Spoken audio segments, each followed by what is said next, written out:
At the break of dawn, young Tautanu followed his grandfather Taumalo to the canoe. The air was salty. The vaca rocked gently as they paddled past the reef. "Watch the line, watch the sea," his grandfather said. And the fishing line pulled. Tautanu froze. But his grandfather just smiled. Tautanu was 12 when Uncle Taumalo took him beyond the reef to teach him vaca utua, the deep sea, baited line. The water was dark and wide. "This is where the strong-hearted fish," Taumalo said. They tied coconut husk floats to the line and waited. Hours passed under the hot sun. Then tug, a strong pull, a kakahi, a yellowfin tuna, was on the line. Tautanu's arms trembled, but he did not let go. He pulled and pulled until the sea gave up its prize. When they returned, the village gathered. And Tautanu, he was no longer just a learner. He was on his way to becoming a true Taumalo.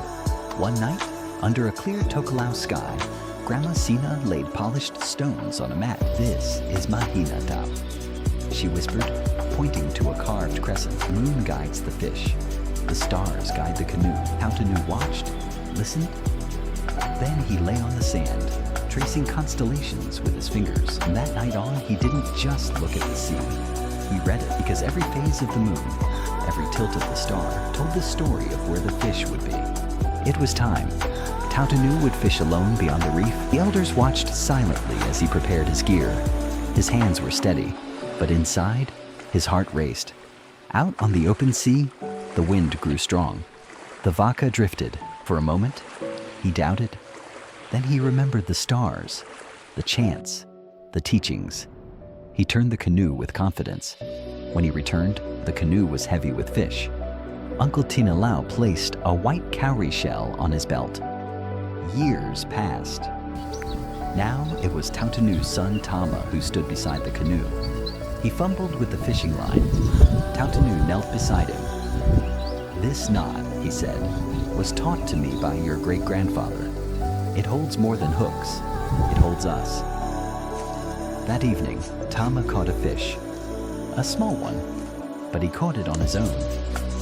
It was Whakamatala o Te Atua, the village feast. Tautanu, now an elder, led the fishing vaca. They brought home atu kakahi, mahi-mahi, plenty for every family. A sudden storm struck. Alone on the ocean, Tautanu's vaca was tossed like a toy. The stars disappeared. He remembered Taulalo's words, "When you lose the sky, trust your inner compass." He listened to the waves, felt the pull of the current. Slowly, he turned toward the faint flicker of village light. Hours later, soaked but smiling, Tautanu arrived. From that day, the boys called him Taumalo o Te Fetu. Tautanu, now gray and slow, sat on his woven mat under the breadfruit tree. Children gathered at his feet. He told them not just how to fish, but how to wait, to respect, to know the sea. Gave Tama his cowrie shell belt. "This is not mine anymore," he said. "It belongs to the next Taumalo." And so the stories lived on. And the sea remembered. In Wellington, 14-year-old Malcolm watched a video of his grandfather Tautanu fishing in Tokelau. He'd never seen a real vaca, never held a fishing line. But something stirred in his heart. At school, he wrote, "I am the son of a Taumalo."